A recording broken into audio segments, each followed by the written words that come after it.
Hello, hello, hello. My name is Kyle Van Vouris with Vouris.com, and today I'm going to share with you a guide that you can use to have amazing discovery calls every single time. Let's dive right in.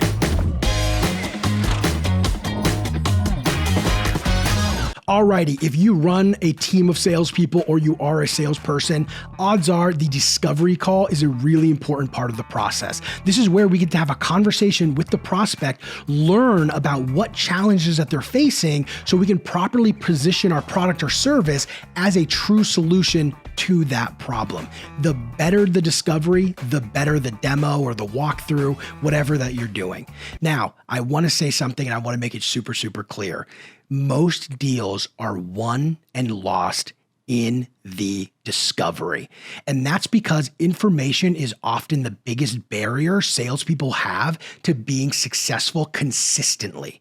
We can't do lazy discovery calls because lazy discovery calls actually lead to poor results long-term. And I don't want you to have poor results long-term. So I've put together a template or a guide that you can use to keep track of all parts of the discovery and make sure that you're doing an excellent, deep, and detailed discovery every single time. And if you like this kind of content, make sure you like, comment, and subscribe. It lets me know that this is the type of stuff I should continue to create, and I really appreciate it.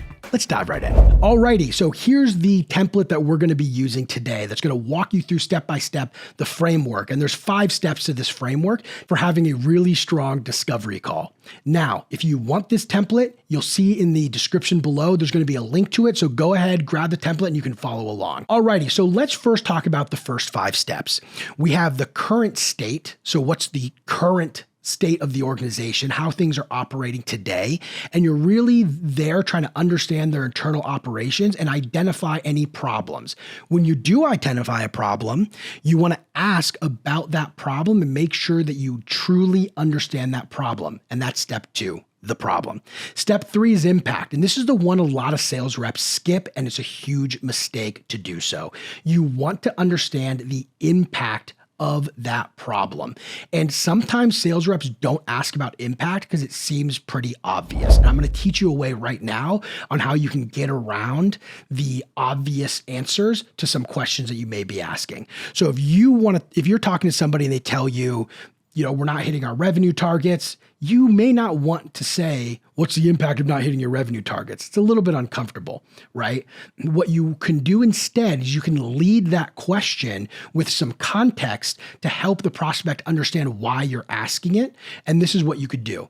Hey, so you mentioned that you're not hitting your revenue targets currently. And typically when I hear that from VPs of sales, the impact of that is that they're going to have to let go of some people, or they're going to need to rethink their sales process. And I've heard several different answers. So I'm curious for you, what is the ultimate impact of not hitting your revenue targets?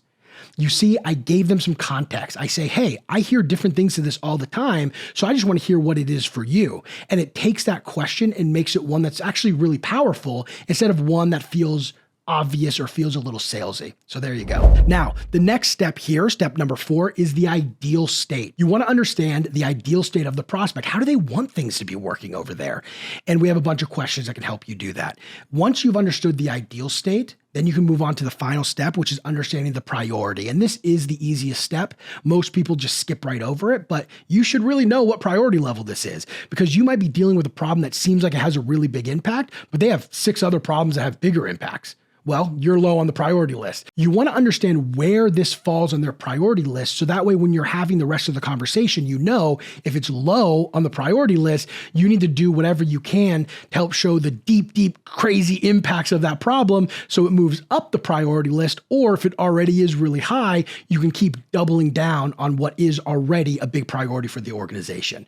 Now, let's talk about the rest of the template here. You'll see in the middle, we have a place for notes. The idea is while you're having the conversation, you can print this out, you can use it digitally. But you're going to want to put notes around what their current state is, what the problem is, what the impact of that problem is, What's their ideal state and how big of a priority is it?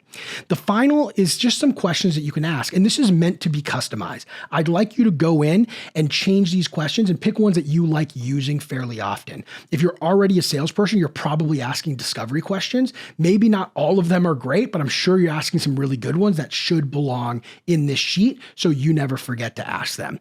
So here are some that I use as an example.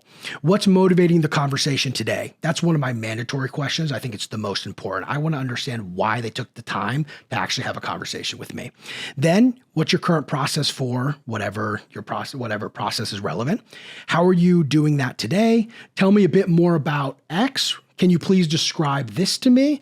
Can you walk me through your process? These are different ways to ask the questions around the current state, and they're going to be telling you what their current state looks like and also identifying problems.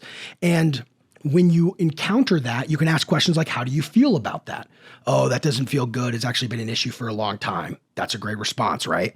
You can ask questions like, how long has this been happening? How have you tried to solve it in the past? Why do you think that problem exists? What do you think is causing that problem? Help me understand. And then you can go in and dive a little bit deeper into some of their problems. Next here, you're going to see for impact. Curious, how is this impacting you specifically? What impact is that having? Help me understand how this impacts you. And remember, if you encounter a situation where the impact seems very obvious, lead into the questions with a couple of examples of different things people will tell you, and then ask what the impact is for them. So then that way it softens the question a bit and gives them enough context to answer it properly. After you understand the impact, you want to go into the ideal state here. So what does the ideal situation look like for you? If we fix this problem today, what would success look like a year from now? How do you like things to work?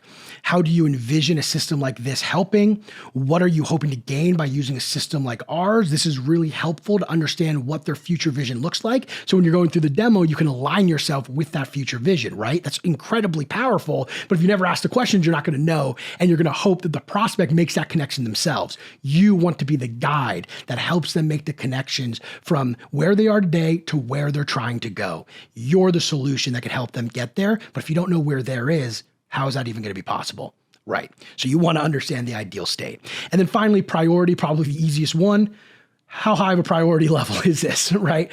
Understand how high of a priority solving the problem is for them, so that way you know where you fall on that list. And that's it. Discovery doesn't have to be challenging. You just need to follow a framework and do a very similar discovery every single time. But more importantly than the questions you're asking and following the framework, you have to be naturally curious.